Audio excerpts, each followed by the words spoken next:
Auzubillahiminash-shaytanir-rajim. Bismillahir-rahmanir-rahim. Dear students, Assalamu alaikum. Dear students, as you know, we have started chapter number 10, Kingdom Animalia, and we have discussed the basic things. These are very important regarding in order to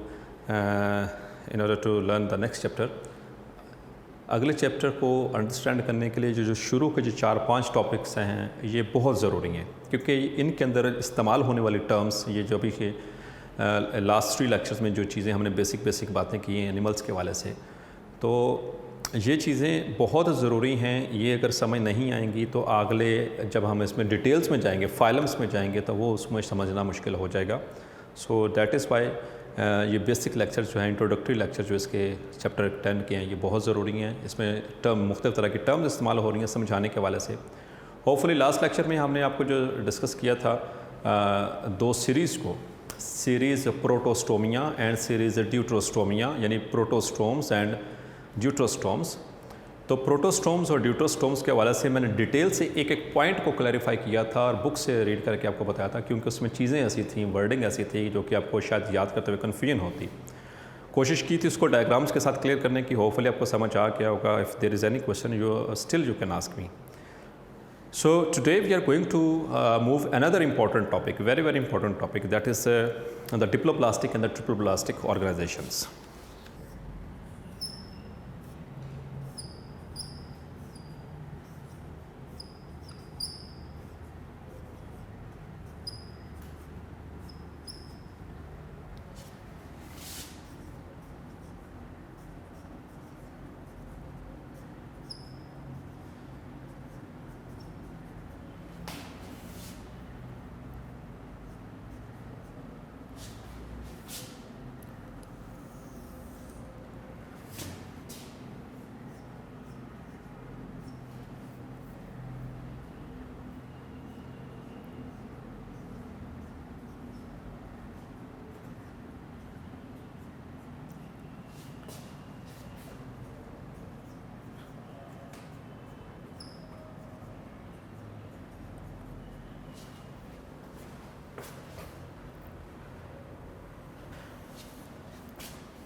So this is another very important and conceptual topic, diploblastic organization and triploblastic organization. आपको बताया था मैंने जब मैंने previous lectures में शुरू में grade radiata और ग्रेड बायलेटरा को हमने डिस्कस किया था, रेडियल सिमेट्री और बायलेटरल सिमेट्री के वाले से. तो उसमें इनका एक नाम आया था, जस्ट एक इस हवाले से बात हुई थी, सरसरी सी बात हुई थी कि जो ग्रेड रेडिएटा होता है उसके अंदर 2 ही लेयर्स होती हैं, और जो ग्रेड बायलेटरा होता है उसके अंदर 3 लेयर्स होती हैं. ठीक है. अब ये लेयर्स का क्या चक्कर है, तो सबसे पहली चीज़ तो ये देखेंगे कि डिप्लोब्लास्टिक ऑर्गेनिजम्स, तो एनिमल्स को 2 कैटेगरीज में डिवाइड किया जाता है on the behalf of the presence of germinal layers. तो ये ब्लास्टिक, ब्लास्टोडर्म और ये उससे इसे है एम्ब्रियोनिक लाइफ से. चलिए पहले बेसिक बात करते हैं. तो डिप्लो डाइको मतलब 2 और ट्रिप्लो का मतलब 3. ठीक है. The animals in which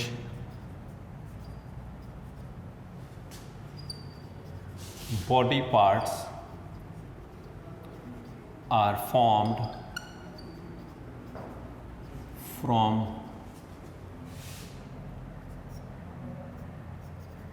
two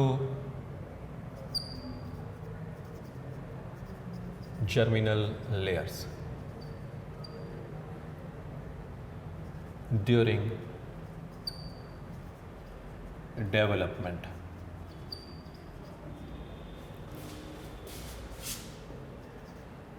During developmental process.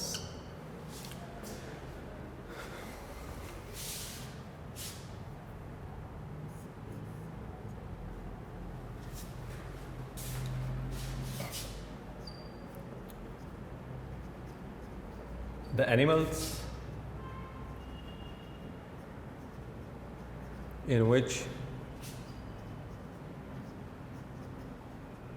Body parts, अब बॉडी पार्ट्स इसमें बार बार इसमें बात हो रही है. बॉडी पार्ट्स का मतलब ये कि हर चीज़, cells, tissues, organ system, everything. ठीक है. So body parts are formed from 3 germinal layers। तो यहाँ पर देखेंगे 2 germinal layers और यहाँ पर 3 germinal layers।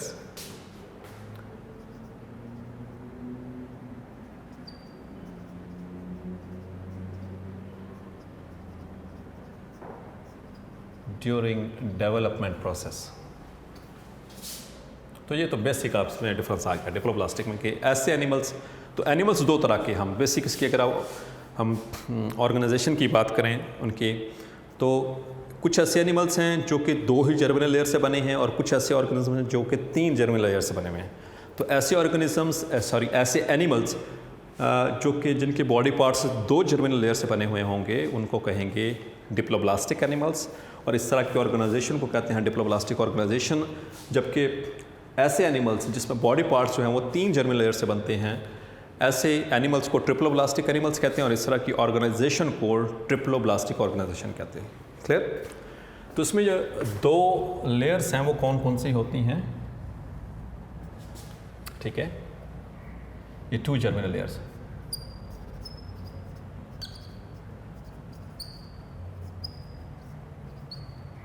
इसमें जो जर्मिनल लेयर्स हैं वो 2 ही हैं।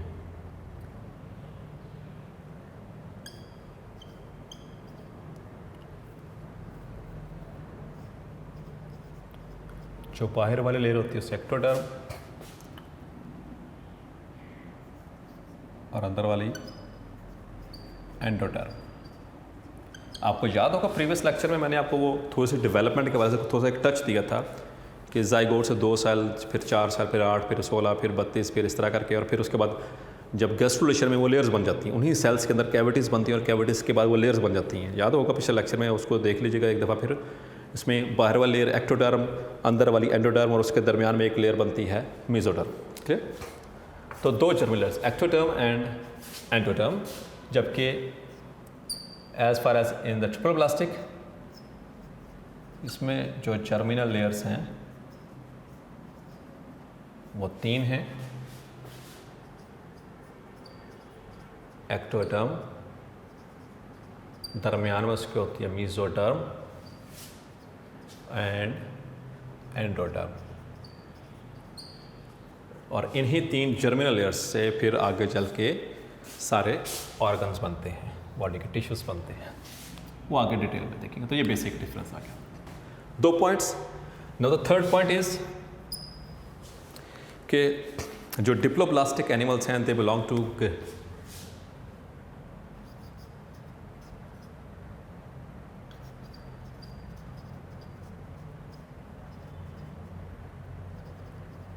animals belong to division radiata। आपने पढ़े थे ग्रेड रेडिएटा और ग्रेड बायलेट्रा, मैंने आपको पढ़ाया था। ठीक है, तो ये जो ग्रेड रेडिएटा है यानी रेडियल सिमेट्री वाले उसमें जो ऑर्गेनिजम्स हैं ये वो डिप्लोब्लास्टिक होते हैं, जबकि triploblastic animals they belong to division bilateral। ठीक है, सो these are triploblastic animals। तो ये दूसरा बेसिक डिफरेंस आ गया। फिर अच्छा, उसके बाद जो बेसिक डिफरेंस इसमें निकलेगा इनके अंदर हम क्योंकि हम डिफ्रेंशिएट करके इसको याद रखेंगे तो वो आसानी से याद आ जाएगा। देयर इज़ नो मेसोडर्म, इनके अंदर मेसोडर्म नहीं होती है। आपको याद होगा मैंने पिछले प्रोसेस लेक्चर में भी बताया था कि वो जो 2 लेयर्स बनती हैं जब उनके अंदर सेल्स के दरमियान ऐसी कैविटी बनती है तो उससे 2 लेयर्स बन जाती हैं, ठीक है। ये बाहर वाली एक्टोडर्म और ये अंदर वाली एंडोडर्म, क्लियर। और डिप्लोब्लास्टिक जो एनिमल्स हैं उसमें क्या होता है कि यहाँ पर दरमियान में एक नॉन सेलुलर मटेरियल पैदा वो बन जाता है, ठीक है। ये लेयर नहीं बनती है, पैकिंग हो जाती है नॉन सेलुलर मटेरियल से। This is called as mesenchyme. और मीजेनकाइम है क्या है? It is non cellular structure, clear. So mesenchyme, तो ये ऑर्गेनाइजेशन है डिप्लोब्लास्टिक में, यानी कि दो ही लेयर्स हैं, दरमियान में मीजोडर्म नहीं बनेगी, जस्ट मीजेनकाइम बन जाएगी, एक नॉन सेलुलर स्ट्रक्चर बन जाएगी इन दोनों दो लेयर्स की तरह इन डिप्लोब्लास्टिक कैटेगरी। जबकि ट्रिप्लोब्लास्टिक के अंदर क्या होता है, आपको बताया था कि ये दो लेयर्स,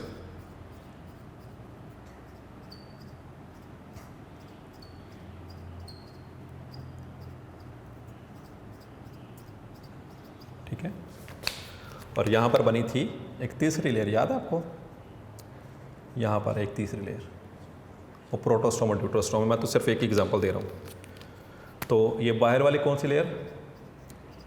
एक्टोडर्म। ये अंदर वाली एंडोडर्म। और ये कौन सी? एंडोडर्म और एक्टोडर्म, एक्टोडर्म और एंडोडर्म के दरमियान में ये कौन सी है? मीजोडर्म, ठीक है। तो ये कुछ उसके वाले से आपको डायग्राम से समझा रहा था। सो दिस इज ट्रिप्लोब्लास्टिक, ये ट्रिप्लोब्लास्टिक ऑर्गेनाइजेशन है, क्लियर। तो ये डिफरेंस भी आपने याद रखना है। अच्छा जी, so there is no mesoderm while they have mesoderm, third layer, clear। तो ये एक और इम्पॉर्टेंट पॉइंट इसके दरम्यान में आ गया। इसके अंदर एक और point very important, there are no specialised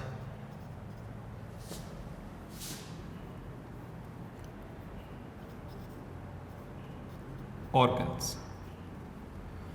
no specialized organs, specialized organs नहीं है, जबकि इनके अंदर they have specialized organs for various functions. For example, they have heart for pumping, they have got lungs for respiration, they have got kidneys for the removal of nitrogenous waste, etc etc। तो एक और important इनके दरम्यान में यह difference आ गया, no specialized organs while they have specialized organs, clear. इसके अलावा अगर हम इन जनरल टर्म बात करेंगे, सो जो डिप्लोब्लास्टिक हैं दे आर सिंपल, ये सिंपल स्ट्रक्चर होता है, while the triploblastic they are of complex variety, इनके स्ट्रक्चर्स थोड़े कॉम्प्लेक्स होते हैं ट्रिप्लोब्लास्टिक ऑर्गेनिजम्स के। देन इनके अंदर बात करेंगे कैविटीज़ की, इंपॉर्टेंट पॉइंट है ये।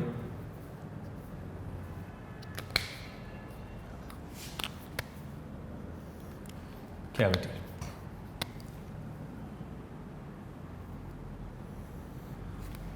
सो कैविटी की बात करेंगे तो so they have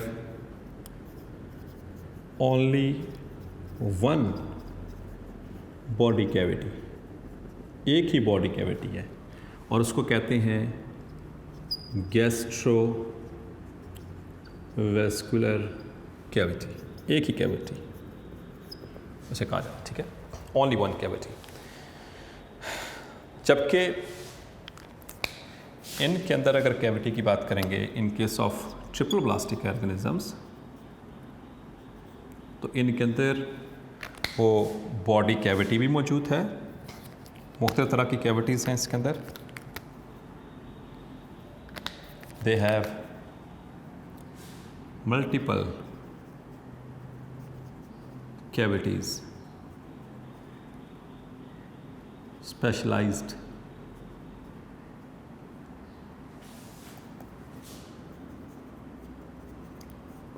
for various functions, ठीक है। जैसे कि फॉर एग्जांपल सीलोम, इनके अंदर सीलोम होती है, ठीक है। सो सीलोम की बात करेंगे। सो इनके अंदर मौजूद है जो कि बॉडी कैविटी कहलाती है, सीलोम, और which is also called as body cavity. जबकि इनके अंदर देयर इज, इसको एक और अलग से पॉइंट बनाते हैं, या इसी को कहते हैं नो सीलोम, क्योंकि सीलोम बनती ही मेसोडर्म से है, तो इनके अंदर तो मेसोडर्म है ही नहीं डिप्लोप्लास्टिक एनिमल्स में, तो इनके अंदर सीलोम का कंसेप्ट यानी कि बॉडी कैविटी का कंसेप्ट नहीं होता है। हाँ, अब इनके अंदर एक ही कैविटी है, दैट इज गैस्ट्रोवेस्कुलर कैविटी। तो इनके अंदर जो डाइजेस्टिव सिस्टम है, क्योंकि देखें ना, किसी भी अगर ऑर्गेनिज्म ने ज़िंदा रहना है, स्पेशली अगर हम बात कर रहे हैं एज पर कंसर्न एनिमल्स, तो उसको एनर्जी चाहिए, और एनर्जी कहाँ से मिलती है? हमें फूड से मिलती है। और फूड जब खाते हैं, ये क्योंकि एनिमल जितने भी हैं वो इंजेस्टिव हेटेरोट्रॉफ्स, हमने शुरू में ये बात करी, जब वो इंजेस्ट करते हैं तो आगे उनको कोई सिंप्लीफाई करने के लिए कोई प्रोसेस तो होना चाहिए। तो एक एटलीस्ट जिस तरह का भी सिंपलेस्ट एनिमल हो, तो उसके अंदर कुछ ना कुछ तो डेवलपमेंट होती है डाइजेस्टिव सिस्टम की, ठीक है। तो डाइजेस्टिव सिस्टम जो है, इन case of the diploblastic animals, it is of sac type, it is sac type, एक थैली सी बनती है, वो आगे चल के मैं डिटेल से बताता हूँ। इस तरह से नहीं, सपोज़ कि मैं एग्जांपल यहाँ पर देता हूँ उसके में, लाइक हाइड्रा, लाइक हाइड्रा, ठीक है। तो इस तरह से एक कैविटी, ये वाज लाइक बॉडी होती है। आगे चल के इसके फाइल में भी डिटेल से मैं डिस्कस करूँगा। यहाँ पर इसके मौजूद हैं ये tentacles,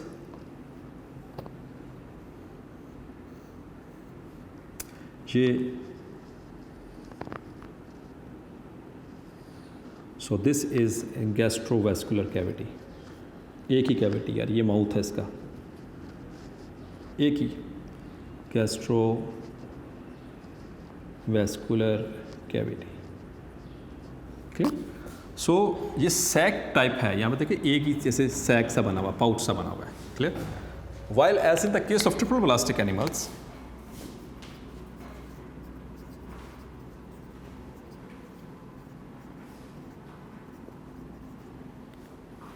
the digestive system is tube type.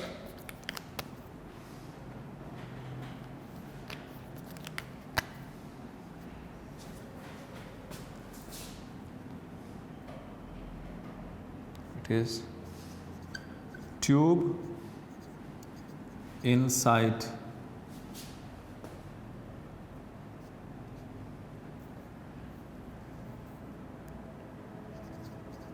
body. इसका क्या मतलब है? Tube type, it is tube type. तो सपोज़ कि ये हमारी बॉडी है, इंसान है, ठीक है, ह्यूमंस की बात हो रही है। तो हमारा यहाँ से ये एक ऐसे ये ट्यूब है जिसके दो एंड्स होंगे और ये सेपरेट होगी, इसका कोई अंदर से कोई लेना देना इस कैविटी का नहीं होगा। तो एंटीरियर एंड इसका ऊपर वाला हमारा ऐसा माउथ और नीचे वाला एनस, तो माउथ टू एनस ये हमारे अंदर, जैसे कि वी आर ट्रिप्लोप्लास्टिक एनिमल्स, ठीक है। तो ये एक हमारी बॉडी के अंदर एक पूरी की पूरी ट्यूब है, ये ट्यूब टाइप है, ये सैक टाइप नहीं है, it's a tube type, clear. So digestive system, इसमें जो डिप्लोप्लास्टिक एनिमल्स हैं, इनके अंदर द डिस्ट्रीब्यूशन ऑफ सब्सटेंसेस, जो डिस्ट्रीब्यूशन है सब्सटेंसेस की, वो उसके लिए सिर्फ एक ही तरीका है। जब भी डाइजेशन हुई, इनके डाइजेस्टिव सिस्टम में आई, तो इट टेक्स प्लेस बाय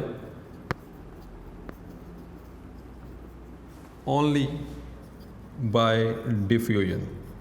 इनके अंदर सिर्फ डिफ्यूजन के ज़रिए चीज़ें अंदर आ जा सकती हैं, जैसे कि जो ऑक्सीजन है वो ऐसे डिफ्यूज़ करके अंदर आएगी, जो कार्बन डाइऑक्साइड है वो डिफ्यूज़ करके इनकी बॉडी से बाहर जाएगी इस तरह से, तो डिफ्यूजन की जरिए, सिंपल डिफ्यूजन। जबकि in triploblastic animals they have got specialized systems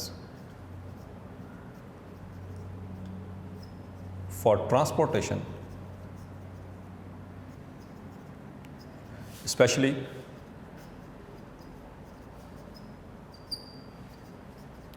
blood, जैसे कैसे कार्डियो वैस्कुलर सिस्टम, तो ये इनके अंदर मौजूद है।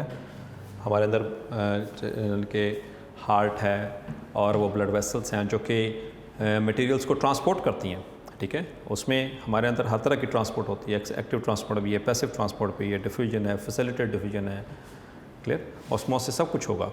और इसके लिए एक हमारा अल्लाह ताला एक स्पेशल सिस्टम बना दिया, कार्डियोवैस्कुलर सिस्टम, जो कि पूरी बॉडी के अंदर जितने भी सेल हमारे सेल्स हैं या टिश्यूज़ हैं वहाँ तक न्यूट्रिएंट्स को वहाँ तक पहुँचाएगा और जो वेस्ट होते हैं वहाँ से उनको रिमूव करेगा, ठीक है। तो इसके लिए स्पेशल सिस्टम है हमारे अंदर।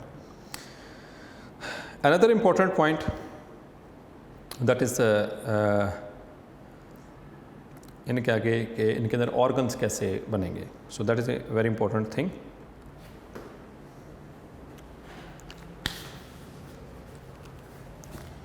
सो इनके अंदर चूँकि दो ही लेयर्स हैं, तो पहले हम देखेंगे एक्टोडर्म को।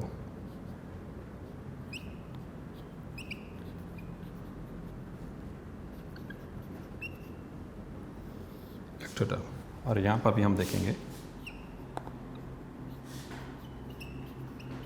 एक्टोडर्म, एक्टोडर्म से क्या क्या चीज़ें डिराइव होंगी, कौन कौन से बॉडी के टिश्यूज़ बनेंगे।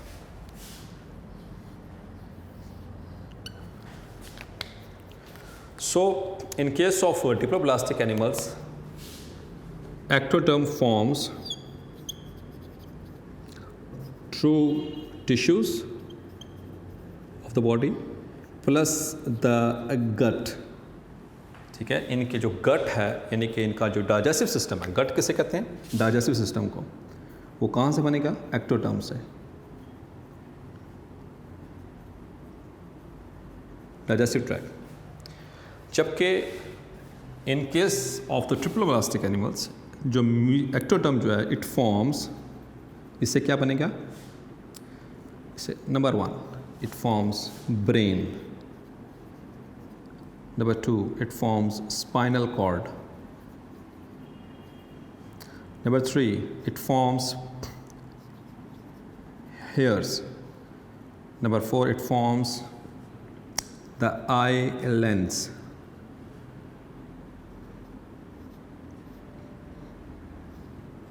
in skin. So these are the organs which are derived from the ectoderm in case of triploblastic animals. दूसरे हम बात करेंगे यहाँ पर एंडोडर्म की।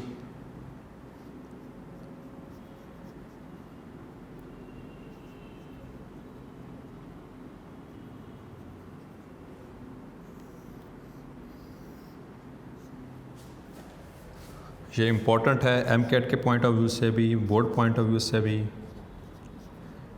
कि एक्टोडर्म से क्या बनता है, एंडोडर्म से कौन कौन से ऑर्गन्स बनेंगे, ये जर्मिनल लेयर से। So as far as diploblastic organisms are concerned, sorry एक यहाँ पर मिस्टेक होगी, एक्टोडर्म जो है it forms their nervous system plus nephridia, जो इनके अंदर एक्सक्रीटरी सिस्टम है वो मिसप्लेस हो गया था। सो एंडोडर्म एक्टोडर्म से इनके अंदर एपिडर्मिस बनेगी, इनकी नर्वस सिस्टम बनेगा और इनके नेफ्रिडियम बनेंगे, एपिडर्मिस बारवा लेयर। जबकि एंडोडर्म से बनेंगे it forms tissues and gut basically, मतलब कि गट इनके अंदर बेसिकली बनती है, डाइजेस्टिव सिस्टम। तो ये अपनी करेक्शन कर लेनी है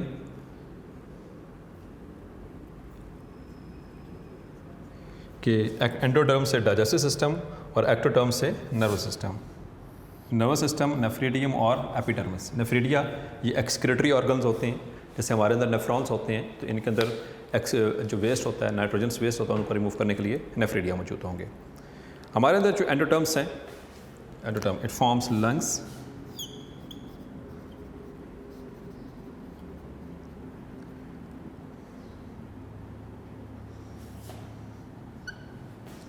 it forms kidneys, it forms colon, stomach,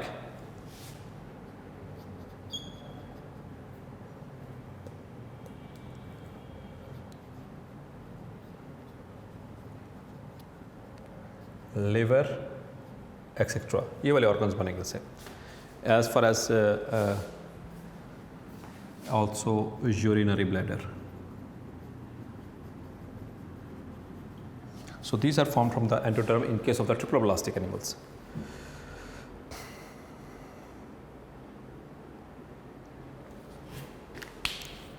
Now the mesoderm.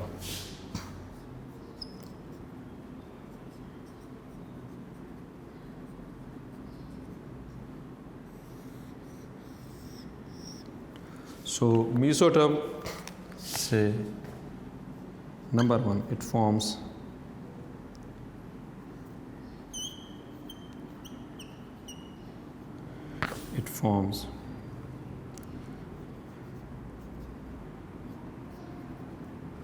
muscular system, skeletal system, and a reproductive system.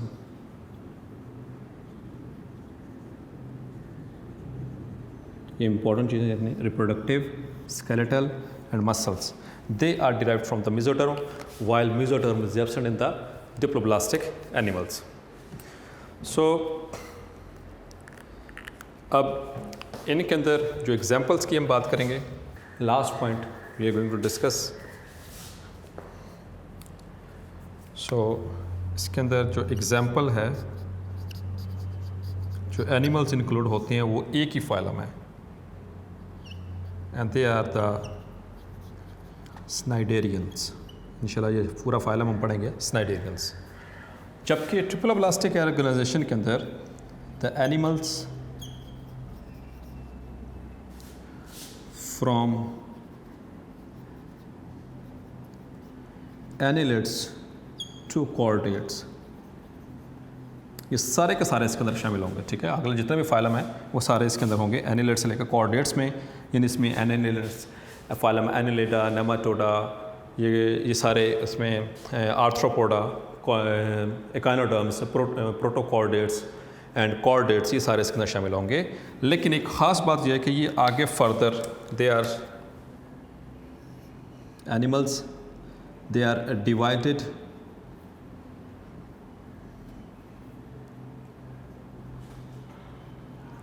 into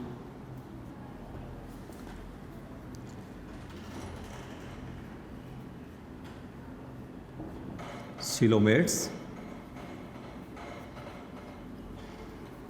pseudocoelomates and acoelomates।